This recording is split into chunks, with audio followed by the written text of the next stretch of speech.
बात करेंगे और वो टॉपिक है freedom of press in Kashmir.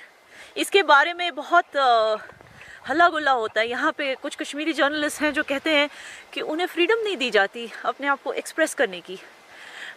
तो मैं कंपैरिजन करना चाहती हूँ। मैं पहले तो इन लोगों से पूछना चाहती हूँ कि ऐसा कौन सा जर्नलिस्ट है जिसे इंडिया छोड़ के फ़ौरन भागना पड़ा क्योंकि उसकी आवाज़ को दबाया जा रहा था। गौहर गिलानी, मसरत ज़हरा, ऐसी कौन से जर्नलिस्ट है जिसको यहाँ से इफ़त गाज़िया, अगर ये बाहर जाते भी तो अपने शौक़ से जाते हैं। इन्हें कोई जान का ख़तरा या डर नहीं है।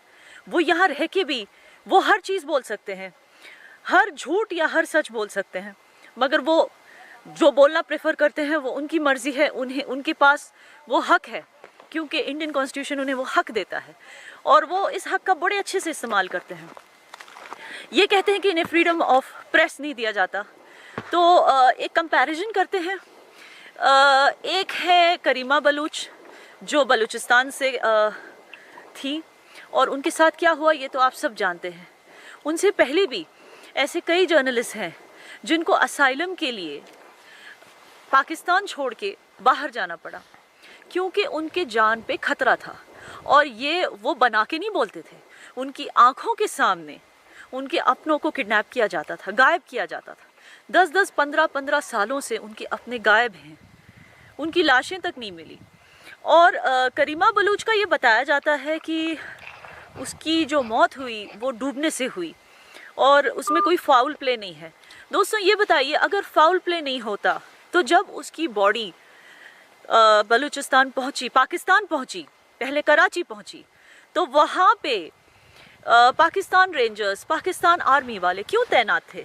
उन्होंने उसकी बॉडी को उसकी फैमिली के हवाले क्यों नहीं किया? उसका अच्छे से जनाजा नहीं उठने दिया? उसकी फैमिली को उसकी बॉडी पे उसकी बॉडी के आसपास भी नहीं जाने दिया गया। उसकी बॉडी को पाकिस्तान फोर्सेस ले गए। ऐसा उन्होंने क्यों किया अगर उसकी मौत में उनका कोई हाथ नहीं है? और हमें ये भी पता है कि आज से कुछ महीने, कुछ साल पहले इसी तरीके से, मतलब रिवर में ड्राउन होके स्वीडन में भी एक पाकिस्तानी जर्नलिस्ट को मारा गया था। इसी तरह से वो स्वीडन गया था असाइलम के लिए क्योंकि पाकिस्तान में उसको फ्रीडम ऑफ स्पीच नहीं मिल रही थी। तो दोस्तों, फ्रीडम ऑफ स्पीच नहीं मिलना ये एक बहुत ही संगीन आरोप है जो आप अपनी कंट्री को दे रहे हो। जो इस तरह के लोग अपनी कंट्री, अपने देश को, इंडिया को दे रहे हैं, ये बहुत ही संगीन आरोप है। जिनको फ्रीडम ऑफ स्पीच नहीं मिलता उनको क्या क्या करना पड़ता है। उनको घर परिवार छोड़ के, अपना देश छोड़ के दूसरे देश में जाके असाइलम लेना पड़ता है और वहाँ भी उनकी जान के पीछे उन्हीं की कंट्री के दुश्मन पड़े होते हैं। तो दोस्तों, आई होप कि इस वीडियो से जो हमारे मौजूदा जो यहाँ पे जर्नलिस्ट हैं उन्हें कुछ सेंस आएगा। वो ये बात समझ जाएंगे कि डेमोक्रेसी का मिसयूज़ नहीं करना चाहिए। डेमोक्रेसी के मिसयूज़ को फ्रीडम ऑफ स्पीच या फ्रीडम ऑफ प्रेस नहीं कहा जाता।